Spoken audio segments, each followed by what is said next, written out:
हरे कृष्णा, राधे राधे।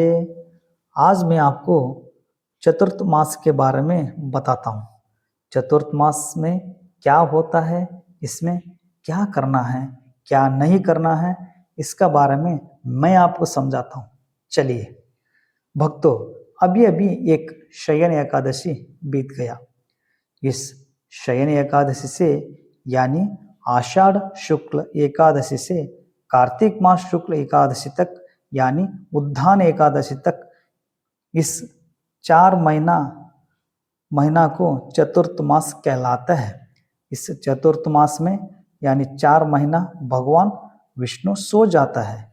इस चतुर्थ मास में श्रावण भी आते हैं। वो हमारा शिव जी को, भोलेनाथ को सबसे प्रिय मास भी है।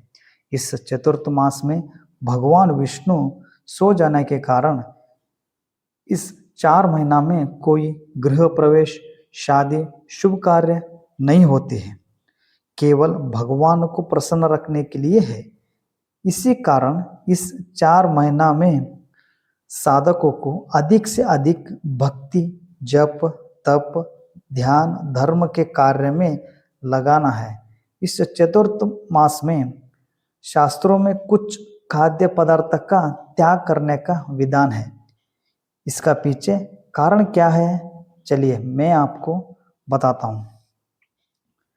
इसका उद्देश्य केवल नियम बनाना नहीं है, बल्कि भक्ति, संयम, स्वस्थ और तपस्या का अभ्यास करना है। अभी मैं आपको एक एक समझाता हूँ। पहला, श्रावण मास में हरी पत्तेदार सब्जियां का त्याग करना है। कारण वर्षा के ऋतु में इनमें कीड़े मकोड़े और सूक्ष्म जीव अधिक होते हैं।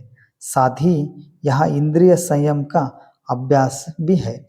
हाँ, आप में ये यूज कर सकते हैं। धनिया, पुदीना, पत्ता गोभी, करी पत्ता ये छोड़कर बाकी हरी पत्तेदार सब्जियां वर्जित हैं। दूसरी, भाद्रपद मास में दही का त्याग करना है। मतलब दही से बनाया हुआ छाछ, श्रीखंड, लस्सी, रायता, कड़ी इसको त्याग कर देने का। कारण वर्षा के समय दही जल्दी दूषित हो सकती है और पाचन पर भी प्रभाव पड़ता है। ये भी संयम का भी नियम है। तीसरा, अश्विन मास में दूध का त्याग करना।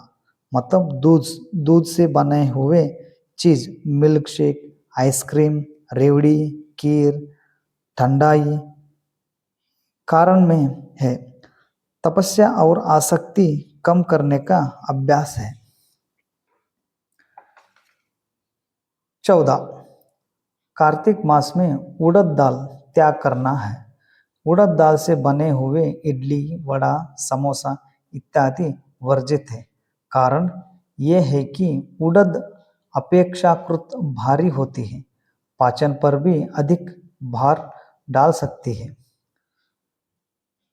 ज़्यादातर वैष्णव परंपरा, विशेष रूप से इस्कॉन में चतुर्थ मास का नियम पालन भक्ति और तपस्या की भावना से किया जाता है। इन नियमों का मुख्य उद्देश्य भगवान की प्रसन्नता के लिए स्व इच्छा से कुछ प्रिय वस्तु का पदार्थों का त्याग करना और साधन को अधिक गंभीर बना के रखना। ये नियमों का उल्लेख मुख्य रूप से हरि भक्ति विलास, स्कंद पुराण और वैष्णव ग्रंथ में मिलता है। भक्तों, वीडियो देखने के बाद ये वीडियो आपको कैसे लगी, इस कमेंट सेक्शन में आपका कमेंट ज़रूर लिखना।